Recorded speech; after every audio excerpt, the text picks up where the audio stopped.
I want to respond to some comments. Custo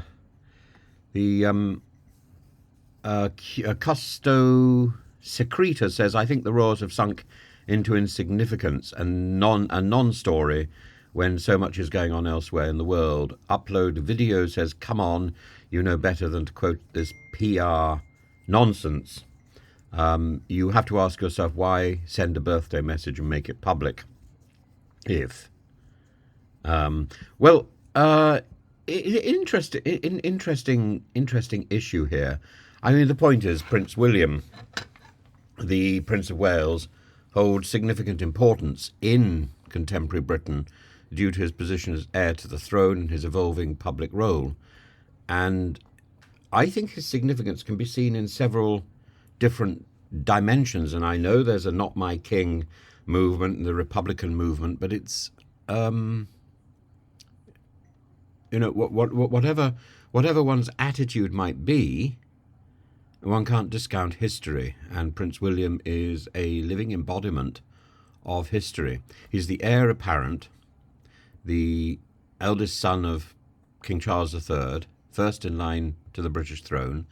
As future king, he plays a key constitutional role embodying the continuity of the monarchy, which remains central to Britain's political and cultural identity. His public engagement and charitable work, he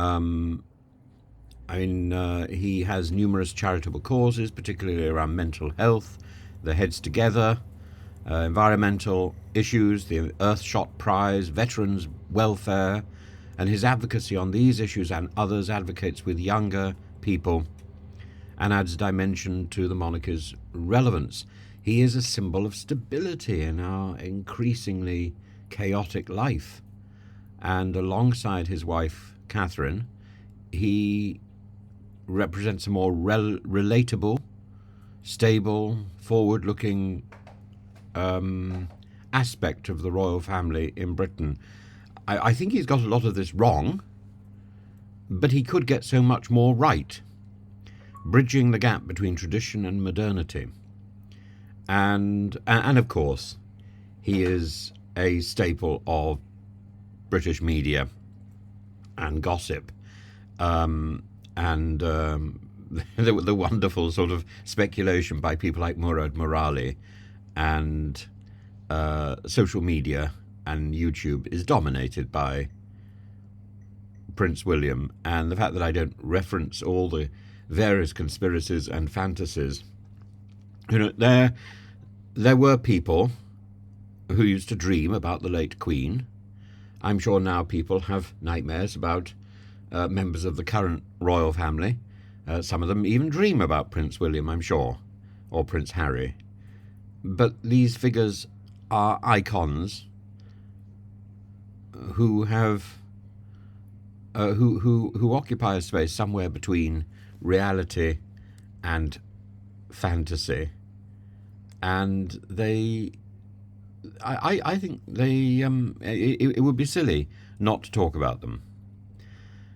Millie Coates says, can you talk about the football issue and the plans of Sir Keir Starmer to curtail football plans?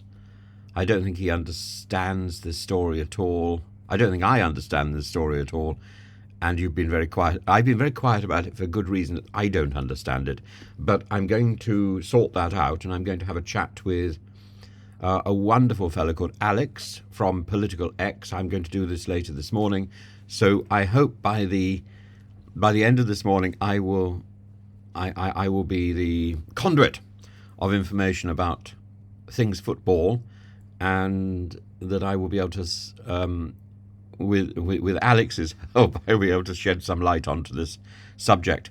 I don't really understand football myself. I've only ever played football once, and that was in a charity game recently, and I had to get the help of an 8-year-old before the game began to ask him how I should best kick a ball, and he gave me a 10-minute tutorial, which was extraordinarily valuable, efficacious indeed. And I managed in the game to kick the ball a few times, and indeed to tackle somebody. I think I tackled one of the people who had previously been one of the gladiators or I think is still one of the gladiators on television. So I felt rather proud of being able to do that. I think another person on the other side, I don't think I tackled him, was the new Labour MP for Southampton, who is the Johnny Mercer was so rude about, but he seemed to me to be a very nice fellow. So I will get back to you later on this morning with a video which I hope I will be doing with Alex from Political X, so look out for that.